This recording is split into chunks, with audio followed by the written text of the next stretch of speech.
Hegel, Ciencia de la lógica. ¿Por dónde ha de hacerse el inicio de la ciencia? Partiendo de la fenomenología del espíritu de la ciencia de la conciencia, en cuanto ciencia del espíritu que aparece, se presupone que lo resultante de ella es el saber puro como verdad última, absoluta de aquel. La lógica es la ciencia pura, el saber puro en su extensión y su despliegue.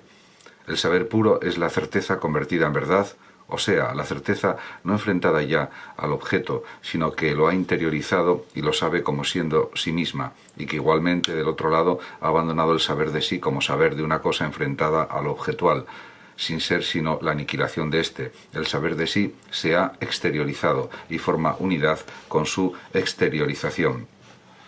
El saber puro, recogido en esta unidad, ha asumido tanto toda referencia a otro como la mediación y es inmediatez simple. La inmediatez simple es ella misma una expresión propia de la reflexión y se refiere a la diferencia respecto a lo mediado.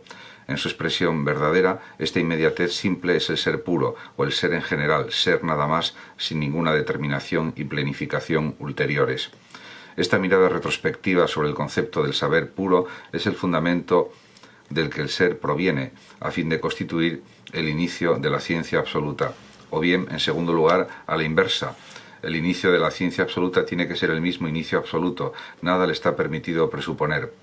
Por nada tiene que estar pues mediado ni tener un fundamento, él mismo debe ser más bien el fundamento de la ciencia toda. Por consiguiente, tiene que ser sencillamente algo inmediato o más bien lo inmediato mismo. Así, como no puede tener una determinación frente a otro, tampoco puede tener ninguna dentro de sí ni contener contenido alguno, pues semejante cosa sería igualmente una diferenciación y referencia mutua de lo diverso y con ello una mediación. El inicio es pues el ser puro. Sobre todo en los tiempos modernos, el tener que encontrar un inicio en la filosofía vino a verse como una dificultad y se ha hablado mucho y variado de la razón de esta dificultad, así como de la posibilidad de resolverla.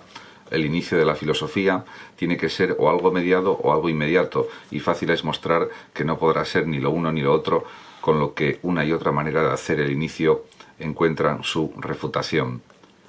En la primera exposición recién dada del ser como inicio está presupuesto el concepto del saber. Con ello, este inicio no es absoluto, sino que proviene del procedente movimiento de la conciencia. La ciencia de este movimiento, del que el saber resulta, tendría entonces que tener el inicio absoluto. Esa ciencia se inicia con la conciencia inmediata, con saber que algo es. También es entonces aquí el ser el inicio, pero como determinación de una figura concreta de la conciencia, sola y primeramente el saber puro, el espíritu que se ha liberado de su aparición como conciencia, tiene también el ser libre, pero como inicio suyo. Pero aquel inicio, la conciencia inmediata, contiene al yo como referido a algo sencillamente otro, y a la inversa contiene al objeto referido al yo, con ello una mediación. Es verdad que la conciencia contiene a los dos mediadores mismos, que son también a su vez los mediados, de modo que no remite a nada sobre sí fuera de sí y está en sí conclusa. Pero al ser la mediación recíproca, cada mediador está entonces también mediado, de modo que no está presente ninguna inmediatez de verdad. Pero a la inversa, si estuviera presente una inmediatez tal, como no está fundamentada, sería entonces algo arbitrario y contingente. La intelección de que lo absolutamente verdadero tenga que ser resultado y a la inversa que un resultado presuponga algo primero verdadero, pero que, por ser primero, no es considerado objetivamente necesario ni según el lado subjetivo conocido, ha engendrado en los tiempos modernos el pensamiento de que la filosofía sólo podría iniciarse con algo verdadero que fuera hipotético y problemático, y que por consiguiente el filosofar no podría ser por de pronto más que un buscar. Según este modo de ver, la marcha hacia adelante en la filosofía es más bien un ir hacia atrás, y un fundamento gracias al cual lo primero que resultaría es que aquello por lo que se hizo el inicio no sería meramente una cosa arbitrariamente aceptada, sino de hecho por una parte lo verdadero, por otra lo primero verdadero. Hay que admitir que es una consideración esencial que vendrá a resultar con más precisión dentro de la lógica misma, el que el ir hacia adelante sea un regreso al fundamento y hacia lo originario, del cual depende aquello por lo cual se hizo el inicio. La conciencia, haciendo su camino a partir de la inmediatez inicial, viene a ser reconducida al saber absoluto como verdad suya.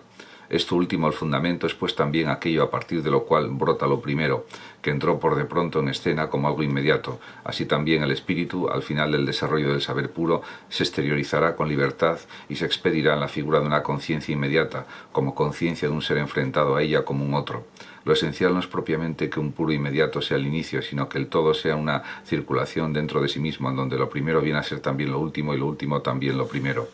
Por consiguiente, justamente igual de necesario es considerar del otro lado como resultado aquello a lo que como a su fundamento regresa el movimiento. Según este respecto, lo primero es precisamente en la misma medida el fundamento y lo último algo deducido, pues en cuanto que se parte de lo primero y se llega mediante inferencias correctas al último como fundamento, entonces es este de hecho resultado. El avance que parte de lo inicial es además solamente una determinación ulterior del mismo, de modo que éste continúa estando de fundamento de todo lo siguiente sin desaparecer de allí. El avanzar no consiste en que de él venga derivado un otro o en pasar a otro distinto de verdad, y en la medida en que venga a darse ese paso, también en la misma medida se asumirá de nuevo. Así, el inicio de la filosofía es el basamento que se hace presente y se mantiene en todos los desarrollos siguientes, el concepto de todo punto inmanente a sus determinaciones ulteriores. Por medio de este avance, en el cual se determina el inicio ulteriormente, pierde éste aquello que en esa determinidad de ser un inmediato tiene la unilateral, viene a ser